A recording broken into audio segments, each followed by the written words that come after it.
매일 경건의 유익이라는 제목으로 우리가 함께 하나님의 말씀을 살펴보고자 합니다. 우리 주보 광고에 자주 올라가는 제목이 있습니다. 하필 오늘 빠져 있는데요. 매일 경건 훈련입니다. 광고가 비교적 많을 때 빠지기도 하지만 기본적으로 우리가 자주 계속 들어가는 광고의 제목입니다. 다시 한번 기억을 좀 되살려 보겠습니다. 거의 외우셨죠? 지금은 일상에서 하나님과 동행하는 훈련이 필요한 때입니다. 가정예배, 매일 큐티, 새벽 기도회, 온라인 일용할 양식, 수요예배, 금요기도회, 목장 모임을 통해서 온 가족, 온 성도와 함께 하나님을 경외하는 훈련에 힘씁시다. 그렇게 항상 광고를 해옵니다. 매일 하나님과 함께 살아가는 훈련을 하자, 경건에 힘쓰자라는 얘기입니다. 우리가 매일 이렇게 경건에 힘써야 하는 이유, 또 그것도 개인의 경건뿐만 아니라 공동체로서 이렇게 경건에 힘써야 하는 이유가 무엇입니까? 그것이 내게 실제적으로 어떤 유익이 됩니까? 물론 우리들 실제적인 많은 유익들을 경험해 오셨으리라 생각을 합니다. 하지만 때로는 그런 유익들이 경건을 통해서 내게 얻어지는 그런 유익들보다 경건의 생활을 유지하는 데 드는 피로함이 더 크게 느껴질 때도 있는 것 같습니다. 하나님의 응답이 즉각적으로 임하는 것 같을 때, 큐티 말씀을 통해서 오늘 내게 상황에 적절한 하나님 말씀 주어질 때, 기도가 바로 응답될 때, 그럴 때는 경건이 즐겁습니다. 충분히 가치가 있고 투자할 만하다고 생각이 듭니다. 그러나 간혹 기도 응답이 더딘 것처럼 느껴질 때, 이렇게 해도 어떠한 내 마음에 감동도 없는 것 같고 대단한 은혜가 주어지지 않는 것 같이 느껴질 때, 특히나 내 삶에 어떤 변화나 어떤 환경이 바뀌는 일이 일어나지 않을 것 같다고 느껴질 때, 이런 동기를 잃어버리는 그런 일들이 생기는 것 같습니다. 내가 이렇게 한다고 해서 누가 알아주기를 하나, 반복해서 경건을 행하는 것이 지치는 것처럼 느껴질 수가 있습니다. 그러나 매일 우리가 이렇게 경건에 힘쓰는 것은 반드시 유익이 있다는 사실을 우리는 기억해야 합니다. 오늘 본문의 주인공은 이 유익을 체험하는 나다나엘입니다. 나다나엘의 이름, 요한복음에만 나오는데 학자들은 이 나다나엘을 예수님의 12제자 중 바돌로메와 동일한 인물이라고 추정합니다. 이 나다나엘은 우리가 말씀을 통해 살펴보겠지만 신앙에 열심히 있는 사람이었습니다. 하나님을 경외하는 자였고 하나님을 찾으면서 살았던 사람입니다. 그러던 나다나엘이 예수님을 만나게 됩니다. 그리고 그가 하나님을 찾아왔던 그 시간이 그에게 어떤 유익이 되는지, 그렇게 그에게 남았는지, 또 앞으로 그런 유익을 가져다 줄 것인지를 확인받게 됩니다. 오늘 나다나엘을 만나서 그에게 하시는 예수님의 그 말씀을 우리가 들으면서 우리 또한 매일 주님을 찾는 삶, 그 경건의 유익이 무엇인가 다시금 기억하고 마음을 다잡는 이 시간이 되기를 소망합니다. 그렇다면 사랑하는 성도 여러분, 매일 경건이 가져다 주는 유익은 무엇입니까? 매일 경건이 우리에게 가져다 주는 유익, 첫 번째는 예수님의 음성을 놓치지 않는다는 것입니다. 43절 말씀입니다. 이튿날 예수께서 갈릴리로 나가려 하시다가 빌립을 만나 이르시되 나를 따르라 하시니, 이 요한복음 1장에서 예수님께서 제자들을 만나시고 또 부르시는 사건들이 등장하고 있습니다. 예수님께서 갈릴리로 나가시던 길에 빌립을 만나셨습니다. 그리고 나를 따르라 말씀하십니다. 빌립은 별다른 말이 없이 예수님의 말씀에 순종합니다. 이처럼 예수님이 말씀하시자마자 그냥 바로 따라오는 사람이 있는가 하면 나다나엘처럼 좀 말을 좀 길게 이렇게 얘기를 하다가 따라오는 이들도 있는 것 같습니다. 44절에 빌립은 안드레와 베드로와 한 동네 벳세다 사람이라고 얘기를 했습니다. 바로 앞에서 예수님을 만난 안드레, 그리고 안드레가 또 베드로를 예수님께 소개했고 그 한 동네에 살고 있는 빌립에 대해서 얘기를 하고 있습니다. 빌립이 한 동네 사람인 것을 왜 얘기하는가? 아마도 빌립은 안드레가 그랬던 것처럼 세례 요한의 제자였던 것이 아닌가 생각이 듭니다. 그가 보이는 신앙의 열심, 또 말씀에 대한 지식들, 이러한 모습을 보면 또 안드레가 그랬던 것처럼 예수님을 다른 이에게 소개하는 모습을 보면 충분히 그런 생각을 할 수가 있습니다. 빌립이 예수님을 만나기 이전부터 신앙의 열심을 가지고 있었던 자였을 것입니다. 예수님이 사역을 시작하시기 전에 세례 요한을 통해서 이미 하나님의 말씀을 듣고 있었고 그 회개의 말씀 가운데 자신을 복종시키고 있었을 것입니다.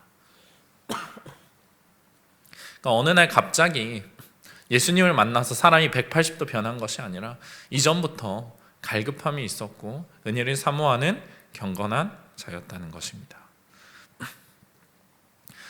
예수님을 만난 빌립 가만히 있지 않습니다. 오늘 이야기의 주인공인 나다나엘을 찾아갑니다.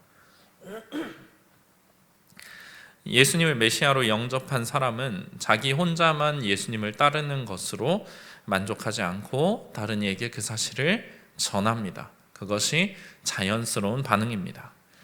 45절 말씀입니다. 빌립이 나다나엘을 찾아 이르되 모세가 율법에 기록하였고 여러 선지자가 기록한 그 일을 우리가 만났으니 요셉의 아들 나사렛 예수니라.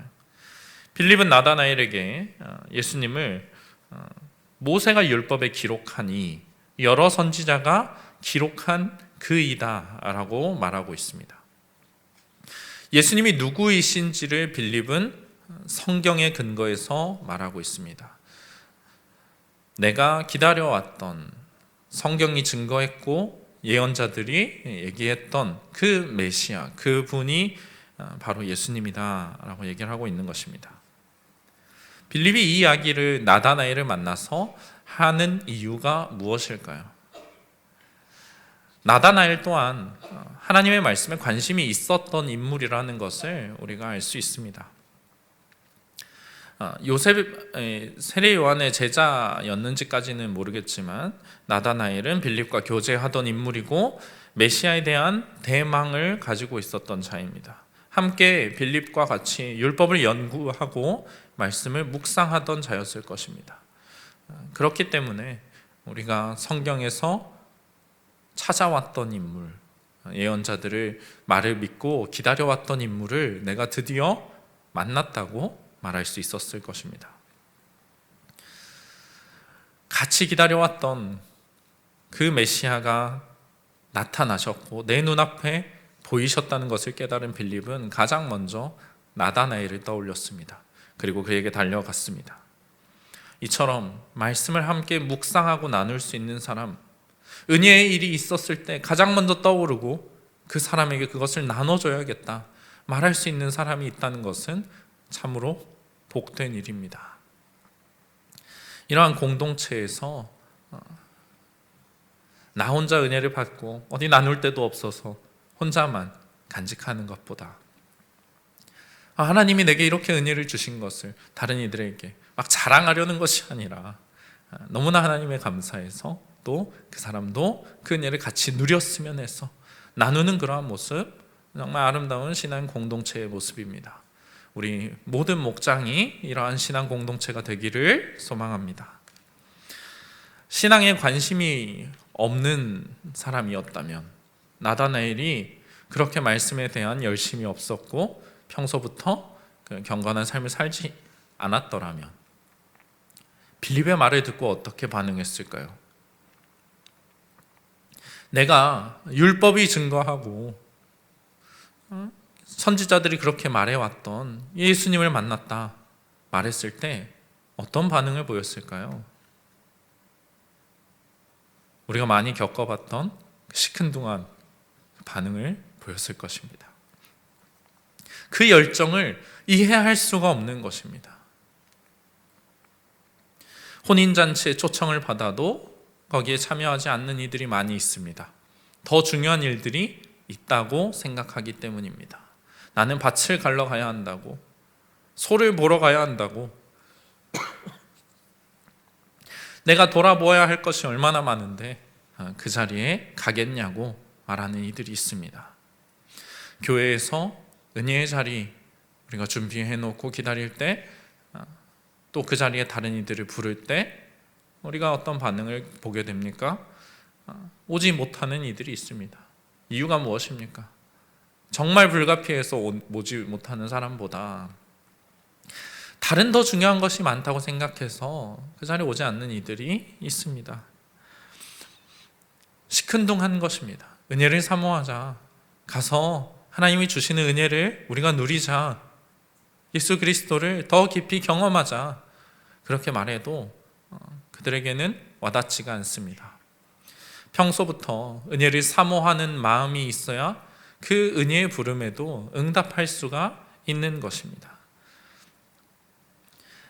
그런 면에서 나다나엘은 합격점을 받은 인물입니다.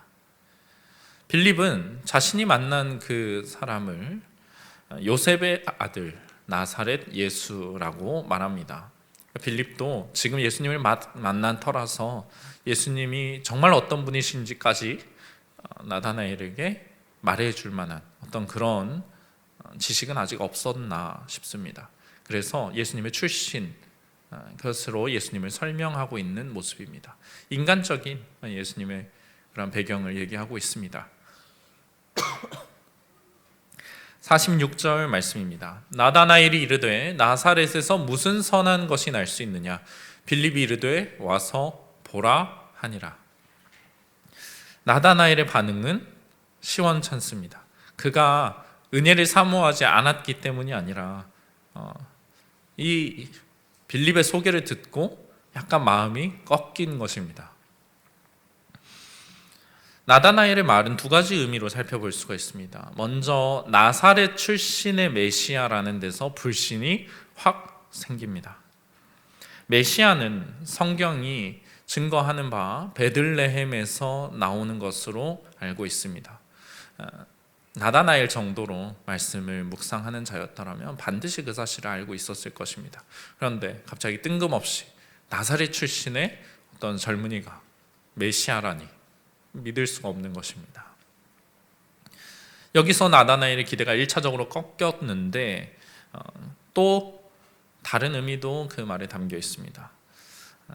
나다나엘의 그 말의 뉘앙스를 좀 살려보자면 에이, 저 나사렛에서 어떻게 선한 것이 날 수 있냐, 이런 뉘앙스가 담겨 있습니다. 그러니까 나다나엘은 사실 나사렛을 잘 알고 있습니다. 나사렛에 대해서 모르는 인물이 아니고 나사렛이 어떤 동네인지를 잘 알고 있습니다. 우리가 요한복음 뒤쪽에 보면 21장에 보면 나다나엘이 갈릴리 가나 사람이라는 것을 알 수가 있습니다. 그리고 가나는 나사렛의 바로 옆 동네입니다. 그러니까 이제 뒤에 바로 요한복음 2장 가면 예수님의 친척, 아마도 친척 결혼식이 가나에서 일어납니다. 바로 옆 동네니까 이렇게 일어날 수가 있는 겁니다. 지금 이 벳세다에서 예수님을 만나고 있지만 나다나엘은 자신의 출신이기 바로 옆 동네이기 때문에 나사렛이 어떤 동네인지를 잘 알고 있습니다. 거기는 메시아가 나실 만한 동네도 아니고 내가 그런 소식을 들은 적도 없고 잘 알고 있는 곳인데 거기서는 어떤 선한 것이 나올 수 없는 곳이라는 말입니다. 이런 나다나엘의 이러한 말은 나사렛을 무시해서라기보다는 자신도 그 옆 동네에 살고 있기 때문에 이런 곳에서는 선한 일이 일어날 수 없다는 자조 섞인 그러한 표현에 가깝습니다. 우리 이런 동네에서는, 이런 곳에서는 그 놀라운 일이 일어날 수 없다, 선한 것이 나올 수 없다는 생각입니다. 나다나엘은 자신이 나사렛에 대해서 충분히 잘 알고 있다고 생각했습니다. 항상 이런 마음이 우리의 마음을 방해합니다. 항상 그래왔다. 내가 잘 알고 있는데 거기는 선한 일, 어떤 새로운 일, 놀라운 일이 일어날 수 없는 척박한 그런 땅이라는 것입니다. 거기는 이전에도 그래왔고 앞으로도 영원히 그렇게 변하지 않을 땅이다. 그런 환경이다. 그런 공동체다. 그런 사람이다. 라는 우리의 선입견이 예수님의 음성을 듣지 못하게 만듭니다. 내가 잘 알고 있는 곳일수록 더 그렇습니다. 내가 잘 알고 있는 사람, 잘 알고 있는 이 지역, 여기서 무슨 선한 것이 나겠냐? 이 영역에서는, 이 직장의 이런 환경은 절대로 변할 리가 없다. 내가 누구보다 잘 알고 있다. 그런 마음이 드는 것입니다. 은혜를 받으려다가도 지레 실망하게 되어버립니다.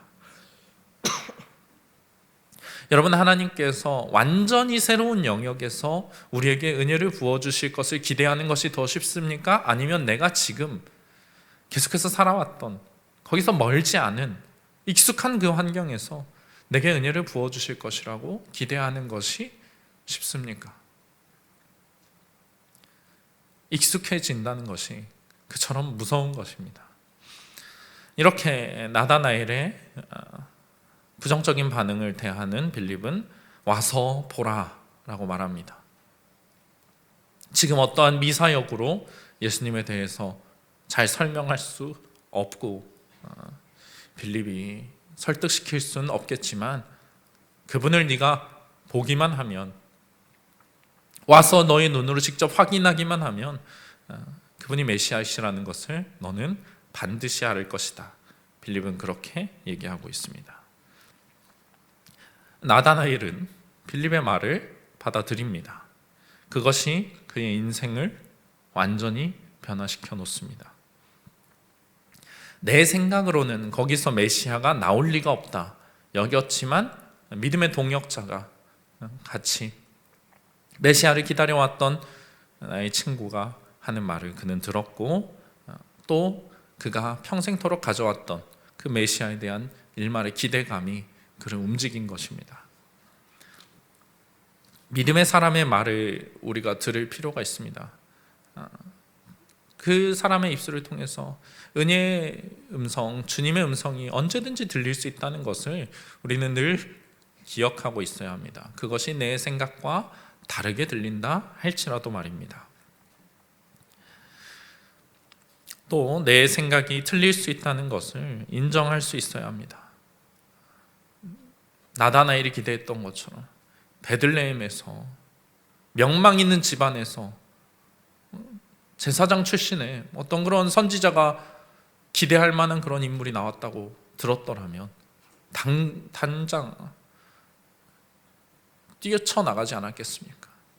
그러나 그의 생각과 전혀 다른 나사렛의 요셉의 아들 예수님에 대해서 들었을 때 그럼에도 그는 가서 보기로 결정할 수가 있었습니다. 여러분, 이것은 쉬운 일이 아닙니다. 평소에 은혜를 사모하고 구하지 않았던 사람은 그런 기회를 가질 수 없습니다. 이것이 삶을 변화시킬 기회라는 것을 깨닫지 못하고 흘려 보내버리는 것입니다. 그 당시에는 이미 메시아에 대한 너무나도 많은 실망이 있었던 시기입니다. 사람들은 세례 요한을 메시아로 기대했지만 그는 메시아가 아니었습니다. 또 많은 거짓 메시아들이 일어나서 하나님의 계시를 받았다고 얘기했고 이스라엘을 구원할 것이라고 말했고 사람들을 미혹했습니다. 기대하고 또 기대하고 그것이 아니라는 것을 깨닫고 실망하며 그런 많은 세월들 가운데 얼마나 피로하고 지쳤겠습니까? 그런데도 나다나엘은 나사렛 출신의 메시아에 기대를 걸어보기로 한 것입니다. 여러분, 갑자기 내가 노력하지 않고 매일 경건에 힘쓰지 않고 있다가 은혜의 때가 찾아왔을 때 어떤 대단한 영적인 분별력이 나에게 있을 것이라고, 또는 위기의 순간에 그것이 내게 찾아올 것이라고 여러분 그렇게 기대하시겠습니까? 내가 평소에 은혜에 대한 어떠한 사모함 없이 기대 없이 그냥 편안하게 살아가고 있다가 물 흐르듯 그렇게 스쳐 지나가는 그 기회를 내가 과연 잡을 수 있을까요? 갈급한 자들, 그것을 사모하고 기다리던 자여야 그것을 보고 응답할 수 있는 것입니다. 우리가 매일 경건에 힘써야 하는 이유, 예수님께서 내게 들려주시는 그 음성을 놓치지 않기 위함입니다. 은혜를 사모하고 또 공동체 안에서 서로를 격려하고 그 은혜를 붙잡을 수 있도록 그렇게 힘써야 합니다.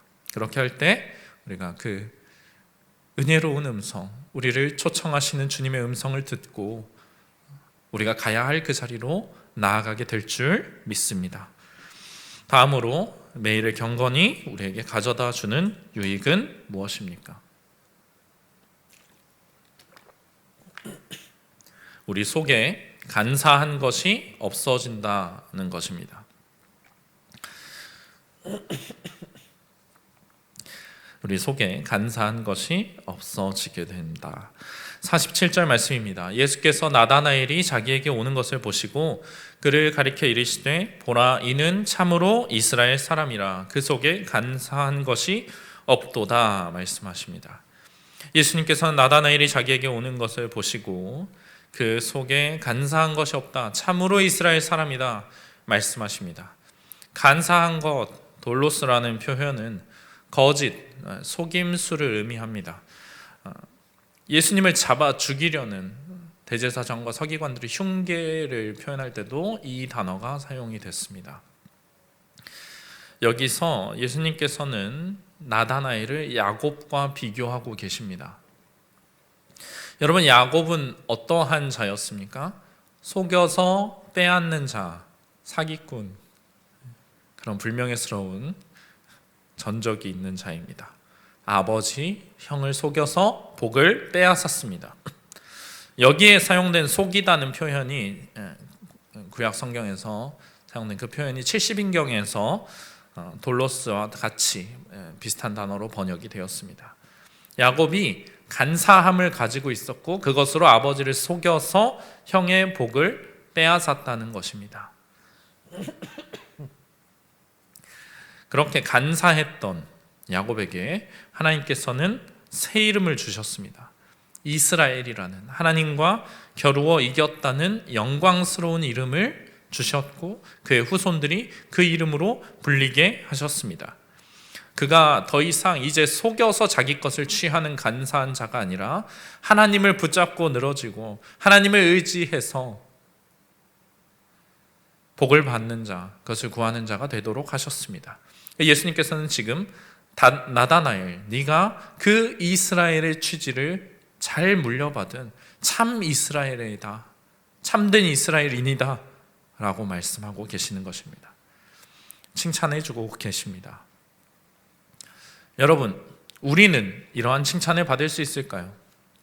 참 이스라엘이라기보다 좀 더 우리 참 그리스도인이다, 그 속에 간사한 것이 없다, 예수님께 그러한 평가를 우리 들을 수 있을까요? 나는 흉계를 꾸민 적도 없고 남을 악의적으로 사기를 친 적도 없는데 그 정도면 간사한 것이 없는 것 아닙니까? 우리 그렇게 생각할지 모릅니다. 그러나 우리 마음이 온전히 하나님을 의지하지 않았더라면, 매일 하나님을 붙잡고 살아가지 않았더라면 우리는 어쩌면 간사한 자에 더 가까울지도 모릅니다. 야곱의 간사함은 상대를 해치려는 악함보다는 하나님을 온전히 의지하지 않는 마음에 더 가깝습니다. 하나님께서 내게 알아서 어련히 복을 주실 것을 확신하지 못해서 내 꾀를 의지하는 것입니다. 내가 꾀를 내면 누구든지 속일 수 있고 내 것이 아니었을 복을 받아낼 수 있겠다. 나의 행동으로 그것을 변화시킬 수 있겠다. 어떤 방법을 사용해서라도 내 복은 내가 얻어내겠다는 그러한 인간적인 간사함이 야곱에게 있었습니다. 과연 우리 안에는 이러한 간사함이 없다고 자신할 수 있겠습니까? 하나님의 주권, 하나님의 신실하심, 나에게 반드시 복 주시고 나를 붙들어 주실 것이라는 그 확실한 기대를 가지고 온전한 그 신뢰로 매일을 살아가지 못했다면 간사함이 없는 자라고 우리가 자신할 수 있을까요? 예상치 못한 예수님의 말씀을 들은 나다나엘은 당황하여서 예수님께 되묻습니다. 48절의 말씀입니다. 나다나엘이 이르되 어떻게 나를 아시나이까? 예수께서 대답하여 이르시되 빌립이 너를 부르기 전에 내가 무화과 나무 아래에 있을 때 보았노라. 어떻게 나를 아십니까? 예수님 나를 처음 보시는 것이지 않습니까? 내가 예수님께 소문이 날 정도로 유명한 인물인 것도 아니고 내가 무슨 마음을 가지고 어떻게 살았는지 예수님 어떻게 아십니까? 나다나엘은 그렇게 묻고 있습니다. 그러자 예수님께서는 빌립이 너를 부르기 전에, 빌립한테 무슨 얘기를 들으신 것도 아니고 무화과 나무 아래에 있을 때 내가 너를 보았다 라고 말씀하십니다. 이 무화과 나무 아래에 있었던 나다나엘을 보셨다라는 것이 무슨 의미인가? 많은 학자들의 추측이 있습니다. 그 중에 가장 설득력이 있는 추측은 과거에 유대인 랍비들이 포도나무, 무화과나무, 올리브나무 등의 아래 그 나무 그늘 안에 앉아서 율법을 연구하던 관습과 연관이 있다는 그러한 주장입니다. 그들은 나무 그늘 시원한 아래에서 성경을 연구하는데 많은 시간을 할애했습니다. 경건에 힘썼던 나다나엘도 분명히 그랬을 것으로 추측을 할 수가 있습니다. 또 거기에 네가 있었다는, 그것을 보았다는 예수님의 말씀에 나다나엘이 충격을 받은 것을 보면 합리적인 추측이라고 볼 수가 있습니다. 그냥 나무가 아니라 나무 그늘 안에 있었다 그냥 그렇게 말씀하시는 것이 아니라 무화과 나무 아래에 있다 하신 말씀에도 의미가 있을 것입니다. 무화과는 성경에서 메시아 시대에 주어질 풍성한 은혜, 그런 열매, 그것을 상징하는 나무입니다. 스가랴 3장 10절에는 또 이런 말씀이 있습니다. 만군의 여호와가 말하노라 그날에 너희가 각각 포도나무와 무화과 나무 아래로 서로 초대하리라 하셨느니라. 이것은 메시아께서 오실 때 주어질 은혜에 대해서, 복에 대해서 스가랴가 예언한 것입니다. 메시아께서 오시면 회복이 일어나고 풍성한 열매가 있고 사람들이 포도나무, 무화과나무, 풍성함을 상징하는 그 나무 아래에서 서로 교제하며 아름답게 그 모습을 다시 되찾을 것이다. 그렇게 예언했습니다.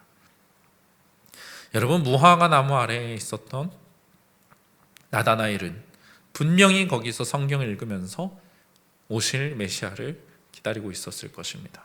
그분이 언제 오실까? 어떤 모습으로 오실까? 오셔서 어떤 일을 행하실까? 그것을 기대하면서 날마다 자신의 시간을 내어서 그 무화과 나무 아래에 앉아 있었습니다. 말씀을 묵상하고 메시아께서 오시면 지금 나라를 잃고 이렇게 비참하게 살아가는 우리의 현실이 변화할 텐데, 약속된 그 복이 주어질 텐데, 하나님의 나라가 회복될 텐데, 그러한 갈망을 가지고 날마다 자신의 경건을 지켰던 것입니다. 수많은 거짓 메시아들을 보고 그 소망이 무너지는 것을 보고 사람들이 믿음을 잃어가는 것을 보면서 그는 그 자리를 지켰습니다. 그랬기 때문에 나다나엘이 참 유대인으로 참 하나님의 백성으로서 인정받을 수 있었습니다. 여러분, 혈통적 이스라엘이 다 이스라엘로 인정받는 것이 아닙니다. 예수님께서 네가 족보적으로 문제가 없구나, 참 이스라엘이구나, 그렇게 말씀하시는 것이 아닙니다. 그의 마음 가운데 간사함이 없이 하나님을 의지하는 마음, 메시아께서 오셔서 약속대로 우리에게 복을 주실 것이고 우리를 회복시켜 주실 것이라는 온전한 믿음이 있었기 때문에 그가 참 이스라엘로 인정을 받는 것입니다. 여러분, 지금도 그 예수님의 음성은 그리 달라지지 않았을 것입니다. 교회에 출석한다고 해서, 내가 스스로를 그리스도인이라고 부른다고 해서 다 참 그리스도인이 될 수는 없을 것입니다. 주일에는 예배를 드려도 일주일 내내 어떤 경건에도 힘쓰지 않고 예수님에 대해서 한 번도 생각하지 않고 오실 메시아를 전혀 기다림이 없이 다른 많은 것들을 기다리면서 살아가는 그러한 인생, 그런 사람이 예수님께 참 그리스도인이구나, 참 하나님의 백성이구나, 그런 평가를 어떻게 들을 수가 있겠습니까? 예수님께서는 네가 나무 그늘에 있을 때, 무화과 나무 아래에 있을 때 내가 너를 보았다고 말씀하십니다. 나다나엘이 나무 그늘 아래에서 말씀을 연구하던 것은 무슨 바리새인들이나 서기관들이 그랬던 것처럼 남들에게 보여주려고 자신을 의롭게 하기 위해서 그랬던 것이 아닙니다. 그에게는 간사함이 없었고 오실 메시아를 알고자, 기다리고자 하는 그 마음, 그것만이 있었습니다. 적지 않은 시간 메시아를 기다려왔으니 그의 마음에도 분명 흔들리는 때가 있었을 것입니다. 메시아가 언제 오실까? 내가 살아있을 때 오시기는 할까? 알 수가 없고, 이렇게 메시아를 기다리는 노력이 별다른 어떤 대가를 얻지 못할 수도 있겠다, 그런 마음이 왜 들지 않았겠습니까? 그러나 나다나엘이 메시아를 찾았던 그 시간은 결코 헛되지 않았습니다. 그 시간은 그로 하여금 간사함이 없이 하나님만을 의지하는 삶을 살게 했고, 오신 메시아를 마침내 만나서 자신의 그 시간을 인정받는 그런 일을 겪게 됩니다. 혼자 있었던 줄 알았던 그 시간에 내가 너를 보고 있었고 너와 함께 있었다고 예수님은 말씀해 주십니다. 우리가 날마다 메시아를 생각하지 않으면, 나의 경건에 힘을 쓰지 않으면 우리의 마음은 쉽게 간사해지고 맙니다. 메시아만을 붙잡으려고 하지 않으면, 예수 그리스도만을 의지하려고 하지 않으면 눈앞의 현실을 잡아먹히고 맙니다. 세상은 그렇게 나무 그늘에 앉아서, 그 무화과 나무 아래 앉아서 올지 안 올지도 모르는 메시아를 기다리는 게 얼마나 어리석은 일이냐고 우리에게 그렇게 얘기할 것입니다. 그래봤자 뭐가 바뀌냐고, 지금까지 기다려봤지 않냐고, 그 시간에 너의 삶이나 더 잘 돌봐야 하지 않겠냐고 얘기할 것입니다. 이번에는 승진해야 하지 않겠냐, 노후를 대비하려면 투자 공부도 해야 되지 않겠냐, 건강도 챙겨야 되고 가족도 돌봐야 되고 인맥도 관리해야 되고 할 게 얼마나 많은 줄 아느냐, 그런데 그 시간을 거기다가 버리고 있냐. 그런 것이 아니라 세상의 것들이 너를 보호해주고 너의 노력이 너를 편안하게 해주고 너를 안정되게 해줄 거라고 세상은 그렇게 외칩니다.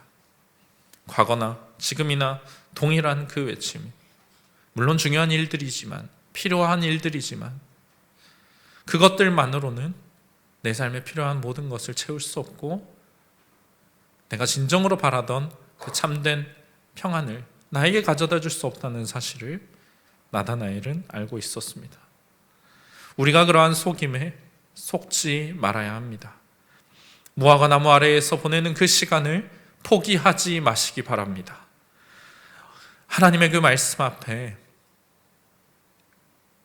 하나님 앞에 나아가는 그 시간을 더욱 가져야 합니다.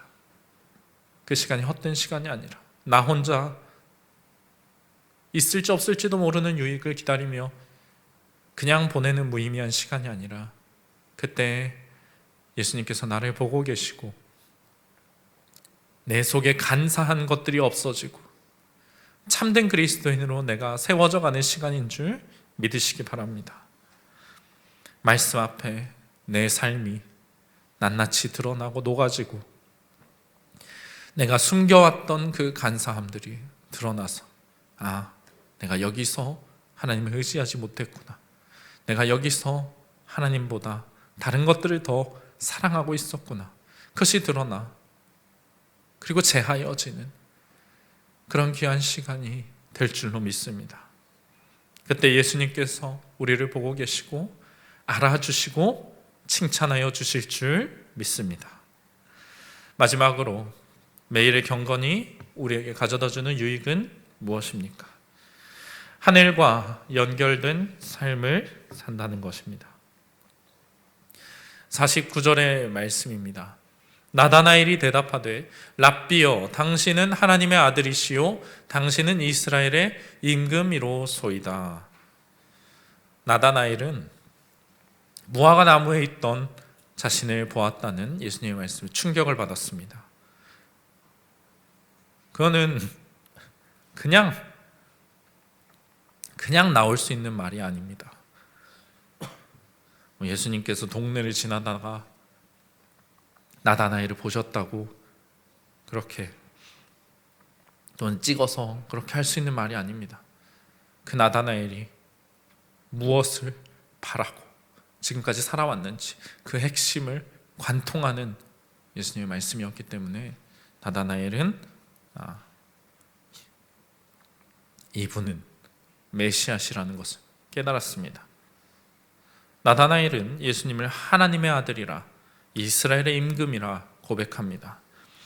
이 표현은 사실 단순한 메시아로서의 고백을 넘어서는 느낌이 있습니다. 일반적인 표현보다 더한 나다나엘이 지금 예수님을 어떤 자신과 동일한 사람으로 본다기보다 어떤 신적인 그런 예수님의 정체에 대한 일종의 깨달음이 어느 정도 있었던 것 같습니다. 놀라운 고백을 했지만 사실 나다나엘의 고백은 아직 충분하지 않습니다. 그래서 예수님께서는 그의 눈을 더욱 뜨게 해주십니다. 50절 말씀입니다. 예수께서 대답하여 이르시되 내가 너를 무화과 나무 아래에서 보았다 함으로 믿느냐? 이보다 더 큰 일을 보리라. 내가 너를 무화과 나무 아래에서 네가 나를 찾던 그 모습을 내가 보았다 함으로 네가 믿느냐? 그것으로 놀라느냐? 더 큰 일을 보여주겠다 말씀하십니다. 나다나엘에게 그것은 너무 중요한 신앙의 경험입니다. 나의 그 수고를 아시는 아버지, 알아주시고 나와 함께 하셨던 그분. 그런데 그것보다 더 놀라운 것을 예수님께서는 계획하고 계십니다. 우리는 정말 하나님께서 나를 위해 예비해 두신 은혜가 얼마나 큰 것인지, 제한이 없다는 사실을 자꾸만 떠올릴 필요가 있습니다. 내 머릿속에 그래 하나님의 은혜가 여기까지구나, 너무 풍성해. 하지만 하나님께서는 우리보다 더 넓고 더 크고 광대한 그러한 은혜를 예비해 두고 계시다는 것입니다. 언제나 그렇습니다.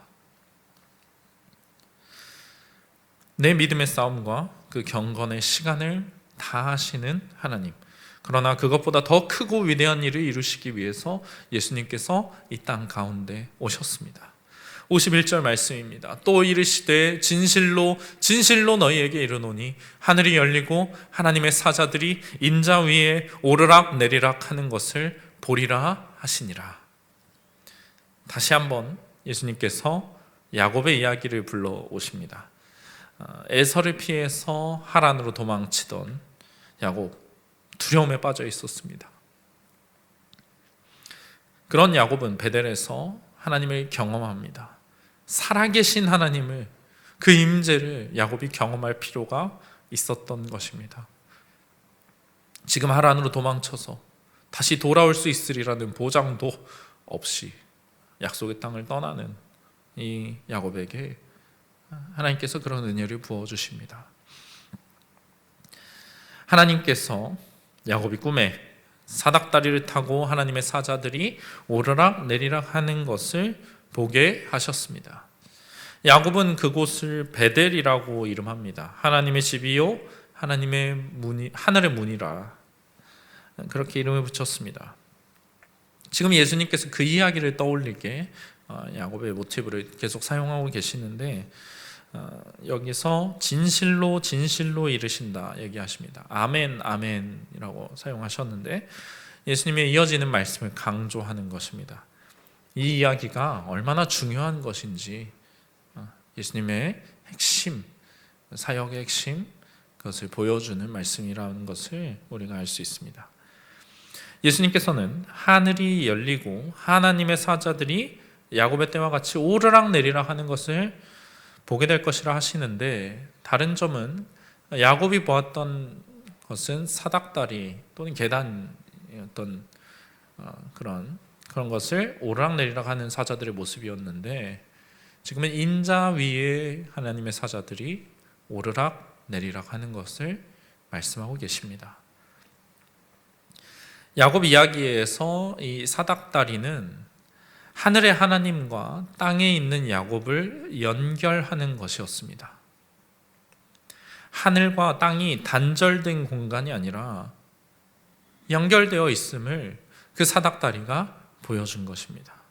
그리고 이제 인자 위에 그것이 있다는 말은 그 역할을 예수님께서 하실 것이라는 의미가 됩니다. 인자라는 표현은 하나님과 세상 사이에 종말론적인 중재자로서의 의미를 가집니다. 하나님께서 예수 그리스도를 보내셔서 그분이 하나님과 사람 사이를 잇는 중보자의 역할을 하신다는 것입니다. 하늘이 열린다는 것은 계시를 의미하는 용어입니다. 예수님을 통해서 주어지는 그 하나님의 계시가 하나님과 인간 사이에 깨어진 관계를 회복시킨다는 말씀입니다. 요한복음 1장 14절은 예수님에 대해서 말씀이 육신이 되어서 우리 가운데 거하셨다라고 증거합니다. 그 예수 그리스도께서 이제 베델, 하나님의 집이 되십니다. 그분이 성전이 되셔서 우리로 하여금 하늘의 하나님을 보게 하고 그 계시 그 자체로 우리에게 주어주신 것입니다. 하나님의 아들이신 그분이 성육신 하신 사건은 단순히 우리를 불쌍히 여기셔서 우리에게 와서 몇 가지 가르침을 주고 우리의 몇 가지 문제를 해결하고 끝날까지 잘 버티라고 그렇게 약속하시는 정도가 아닙니다. 하나님의 그 임재, 하늘의 그 놀라운 은혜와 지금 땅에 살아가는 우리를 연결하여 주시는 놀라운 사역입니다. 예수님께서는 우리가 하나님을 바랄 때, 간절히 구할 때 그저 우리를 알아주시는 것보다, 내가 너의 수고를 잘 알고 있다고 말씀하시는 것보다 더욱 크고 놀라운 일을 행하셨습니다. 우리와 하나님 간의 쌍방 간의 연결의 통로가 되십니다. 하나님께서 일방적으로 나를 관찰하고 계시는 것이 아니라 이제는 나도 하나님을 배웠고 하나님께 말씀드릴 수가 있고 그 하나님의 음성을 들을 수가 있고 그 계시를 받을 수가 있는 그러한 놀라운 일이 일어난 것입니다. 예수 그리스도를 통해서 이제 우리는 하나님과의 인격적인 관계를 누립니다. 우리의 경건은 이제 땅에서 하루하루 언제 하늘로 돌아갈까 기다리며 버티기만 하는 그런 불쌍한 그런 경건이 아니라 죽어서 갈 천국만 바라보는 구원만 기다리는 그러한 경건이 아니라 하늘과 연결된 하나님과 오늘 소통하는 그 하나님으로 내가 충만하고 그분과 함께 동행하는 그러한 살아있는 경건입니다. 예수 그리스도를 통해서 우리는 하나님의 계시, 그 뜻을 분명하게 깨닫습니다. 이 말씀이 무엇을 의미하는가? 이 성경이 내게 오늘 무엇을 가르치는가? 나에게 무엇을 요구하시는가? 분명하게 알 수가 있습니다. 내 안에 계신 예수 그리스도의 영, 성령께서 그 하나님의 음성을 우리에게 알려주시고 능력을 채워주시고 은사를 부어주시고 사랑을 주십니다. 또 예수 그리스도께서 지금도 우리를 위해 중보하시며 우리의 기도를 하나님께로 올라가게 하시고 그 기도에 응답이 되게 어떤 방해도 그 연결을 막지 못하게 지켜주고 계십니다. 하나님의 사자들이 우리가 날마다 주님을 찾을 때 오르락 내리락 하는 것을 믿으시기 바랍니다. 실제적인 하나님과 우리의 인격적 관계가 회복된 것입니다. 매일 우리가 일상에서 하나님을 찾는 것 혹시 단조롭게 느껴지십니까? 그렇다면 우리 하나님과의 연결이 다시금 필요하다는 것을 기억하시기 바랍니다. 나의 기도 공허하게 허공을 떠돌다 사라지는 그런 외침이 아니라 하나님께 직접 올라가고 하나님께서 그것을 들으시고 응답하여 주시는 가장 아름다운 소통임을 기억하십시오. 내가 매일 경건에 힘쓰는 것, 하나님과 나를 자꾸 연결하여서 그 예수 그리스도를 통해서 주어지는 하나님의 은혜를 받고 내가 아버지 하나님께 영광을 올려드리고 찬송을 올려드리고 그 놀라운 은혜를 우리에게 주셨다는 것 우리는 기억해야 합니다. 그것을 알게 되면 그 경건과 다른 어떤 것을 우리는 바꾸지 않을 것입니다. 그것보다 내게 더 귀하고 가치 있는 일은 없음을 알기 때문입니다. 매일 그 경건의 유익을 누리시는 저와 여러분이 되시기를 주님의 이름으로 축원합니다.